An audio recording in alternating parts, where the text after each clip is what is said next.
بسم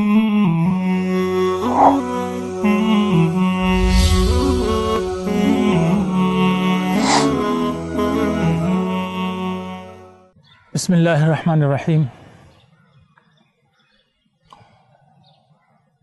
آج کا ہندوستان جس کا حکمران نریندر مودی ہے، اس سے پہلے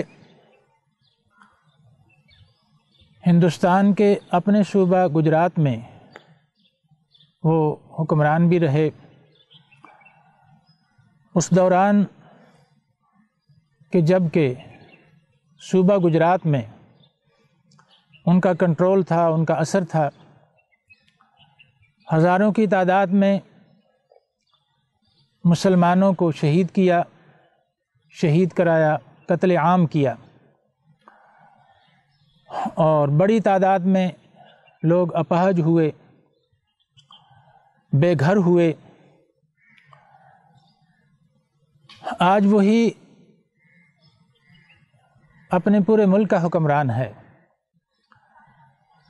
اپنے ملک میں بھی، سارے ملک میں وہی صورتحال ہے، محرومیاں ہیں، کمزور طبقات جو ہیں وہ پس رہے ہیں، ان پر زیادتیاں ہو رہی ہیں، اور مقبوضہ کشمیر جسے زور زبردستی کے ساتھ انہوں نے اپنا حصہ بنا کے رکھا ہوا ہے، جو کہ ہے نہیں، اس میں گجرات کی طرح قتل عام کرایا جا رہا ہے۔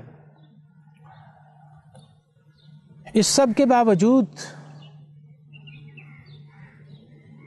آج دنیا کے کچھ لوگ اس غلط فہمی میں مبتلا ہیں کہ آج کا ہندوستان بہت ترقی کر گیا، تعلیم میں ترقی کر لی، سائنس اور ٹیکنالوجی میں ترقی کر لی، آئی ٹی ٹیکنالوجی میں اور دیگر ترقیاں۔ آج کا ہندوستان پاکستان سے آگے بڑھ گیا، آج کا ہندوستان سیکولر ہے، جمہوری ملک ہے۔ یہ غلط فہمی پائی جاتی ہے، جبکہ وہاں یہ کہا جاتا ہے برسر عام، اور اس کے لیے تحریکیں چلتی ہیں، جلوس نکلتے ہیں کہ مسلمان یہ ملک چھوڑ کے چلے جائیں، ان کے لیے کوئی جگہ نہیں ہے یہاں۔ اور تو اور غیر مسلم طبقات اور مذاہب، ان کے ساتھ کیا سلوک ہو رہا ہے۔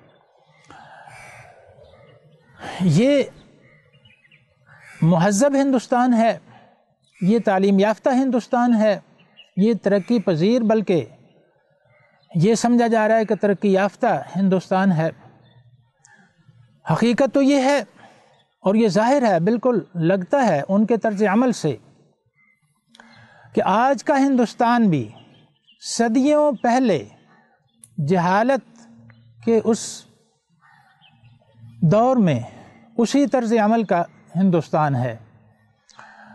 وہی تعصب، وہی ہر دھرمی، وہی برداشت نہ ہونا۔ ہندوستان کی موجودہ وزیر خارجہ گزشتہ انتخابات میں سے ایک انتخاب میں کانگریس پارٹی جیت گئی، سونیا گاندھی کو وزیر اعظم بنایا جانے لگا، تو موجودہ وزیر خارجہ جو ہے بی جے پی کی لیڈر، اس نے کہا کہ ہم اس عورت کو وزیر اعظم نہیں بننے دیں گے جو بائی برتھ انڈین نہیں ہے، اسے قبول کرنے کے لیے ہم تیار نہیں۔ اور یہ عورت پیدائشی ہندو نہیں ہے، بائی برتھ ہندو نہیں ہے، اس لیے ہم اسے قبول نہیں کرتے، اگرچہ اب ہندو ہے لیکن اسے ہم قبول نہیں کرتے، اور اگر اسے وزیر اعظم بنایا گیا ہمارے ملک کا تو میں خود سوزی کر لوں گی، خود کو جلا دوں گی۔ یہ آج کا ہندوستان ہے جس کی وزیر خارجہ، اس کا یہ رویہ، برداشت کا یہ عالم ہے، اور وہی سوچ جو صدیوں پہلے ہندو معاشرے کی سوچ تھی، وہ تو کر رہے ہیں۔ باقی دنیا جو مہذب دنیا کہلاتی ہے، آج کی دنیا خود کو آج کی دنیا تعلیم یافتہ دنیا، مہذب دنیا، ترقی یافتہ دنیا، یورپ، امریکہ اور دیگر اقوام اور ممالک، UNO جو سب کا مشترکہ ادارہ ہے، وہ کیا کر رہی ہے؟ مہذب دنیا، تعلیم یافتہ دنیا، وہ کشمیر، مقبوضہ کشمیر جو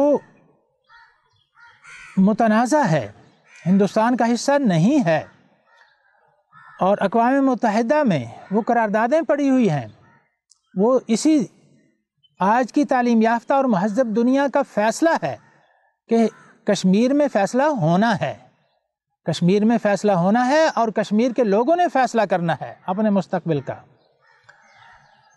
ہندوستان میں ظلم اور کشمیر پر ظلم ہندوستانی حکومت کی طرف سے، اس کی فوج کی طرف سے جو کچھ ہو رہا ہے۔